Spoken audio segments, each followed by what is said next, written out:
बहुत समय पहले की बात है। एक विशाल राज्य का राजा अपनी ताकत और दौलत पर बहुत घमंड करता था। उसके महल में सोने की दीवारें थी, सैकड़ों नौकर थे और लोग उसके नाम से कांपते थे। लेकिन एक चीज थी जो राजा को हमेशा परेशान करती थी। उसे लगता था कि पूरी दुनिया में उससे बड़ा और महान कोई भी व्यक्ति नहीं है। एक दिन राजा ने अपने मंत्रियों से कहा, कल मैं मंदिर जाऊंगा और भगवान से खुद पूछूंगा कि दुनिया का सबसे बड़ा इंसान कौन है। अगले दिन पूरा मंदिर सजाया गया। फूल, दीपक, शंख की आवाज, हर तरफ राजा के स्वागत की तैयारी थी। राजा भारी घमंड के साथ मंदिर में पहुंचा। उसने भगवान के सामने सिर झुकाया और कहा, प्रभु बताइए, क्या इस धरती पर मुझसे बड़ा कोई और भी है क्या? मंदिर में अचानक शांति छा गई।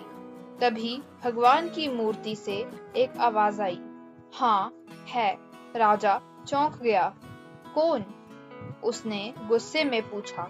तभी भगवान बोले, मंदिर के बाहर बैठा हुआ वो बूढ़ा आदमी। राजा हैरान रह गया और तुरंत बाहर गया। वहां एक कमजोर बूढ़ा व्यक्ति बैठा था, फटे कपड़े, नंगे पैर और हाथ में सिर्फ एक सूखी रोटी। राजा क्रोध में बोला, ये मुझसे बड़ा कैसे हो सकता है? इसके पास ना धन है, ना शक्ति और ना ही सम्मान। तभी भगवान की आवाज फिर गूंजी, राजा तुम अपने लिए जीते हो, लेकिन ये भूखा रहकर भी दूसरों को खिलाता है। राजा चुप हो गया।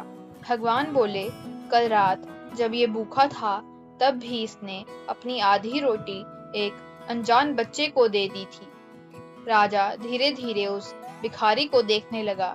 भगवान ने आगे कहा, तुमने हजारों सोने के सिक्के दान दिए, लेकिन सिर्फ अपने नाम और शोहरत के लिए। इसने कभी कुछ नहीं मांगा, फिर भी हमेशा दूसरों के लिए दुआ की।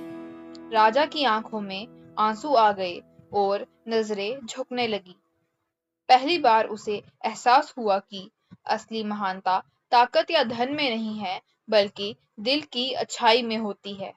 राजा उस बूढ़े भिखारी के पैरों में गिर पड़ा और बोला, मुझे माफ कर दो, मैं खुद को सबसे बड़ा समझता था।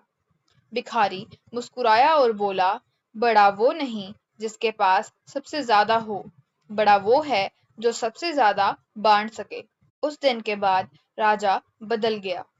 उसने घमंड छोड़ दिया और लोगों की सेवा करना शुरू कर दिया, क्योंकि उस दिन उसने समझ लिया था कि भगवान इंसान की दौलत से नहीं, बल्कि उसके दिल को देखते हैं। जय श्री कृष्ण।